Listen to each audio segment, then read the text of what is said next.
नमस्कार साथी, स्वागत है आप सभी का हमारे साथ स्वदेश टेस्ट श्रोता जो जुड़े हुए हैं अपना बहुमूल्य समय देने के लिए। तो आज का हमारा एक नया प्रकरण है, व्याकरण का एक नया टॉपिक मैं जो है संधि के लिए प्रस्तुत हूँ। संधि की जानकारी आपको देना चाहेंगे। तो संधि किसे कहते हैं? संधि का शाब्दिक अर्थ होता है मेल या जोड़, अर्थात दो वर्णों का मेल। दो वर्णों के मेल या जोड़ से जो दूसरा तीसरा शब्द जो बनता है उसे हम संधि कहते हैं। अगर इसकी परिभाषा को देखा जाए तो हम लिखेंगे कि दो या दो से अधिक वर्णों के मेल से उठने वाले विकार को ही संधि कहते हैं।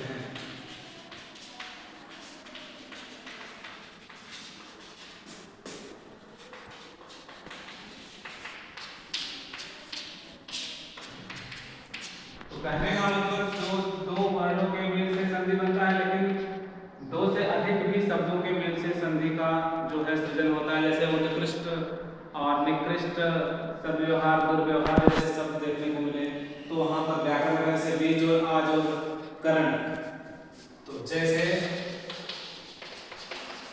विद्या जोड़ अर्थी बराबर विद्यार्थी, सम जोड़ गीत जोड़ आ बराबर संगीता।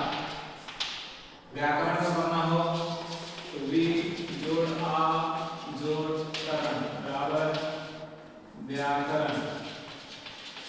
इस प्रकार से हम कह सकते हैं दो या दो से अधिक वर्णों के मेल से बनने वाले जो शब्द होते हैं उसे हम संधि कहते हैं। अब रही बात, इसमें मैंने एक शब्द का जो है उच्चारण किया है विकार। तो विकार क्या होता है? पहले शब्द की आखिरी ध्वनि।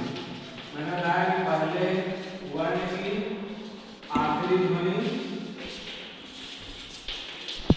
के साथ दूसरे वर्ण की पहले ध्वनि का मेल। जैसे अभी मैंने लिखा विद्या जोड़ आलय, तो विद्या पहला शब्द है, पहले वर्ण की जो आखिरी ध्वनि है वो है आ, दूसरे शब्द की जो आखिरी ध्वनि है वो है आ, यानी इन दोनों के मेल से जो तीसरा विकार होता है वही जो है संधि होता है। इसी को कहेंगे हम विद्यालय। ठीक है, तो ये हो गया संधि शब्द का अर्थ, परिभाषा और उसका उदाहरण। और इसी के साथ आपको बताएंगे संधि के भेद। संधि कितने प्रकार के होते हैं? तो संधि मुख्य जो है 3 प्रकार के होते हैं। इसके 4 टर्म हम बनाते हैं। तो एक हम कहेंगे स्वर संधि पहला, दूसरा होगा व्यंजन संधि और तीसरा होगा विसर्ग संधि। तो हम संधि के भेदों का चार्ट बनाते हैं। स्वर संधि क्या है? जहां पर स्वर में स्वर का मेल हो, स्वर के साथ स्वर ही मिलते हैं तो ये क्या बनता है? स्वर मिलता है। व्यंजन संधि क्या है? पहला शब्द या पहला वर्ण जो होगा वो व्यंजन ही होगा। व्यंजन के साथ स्वर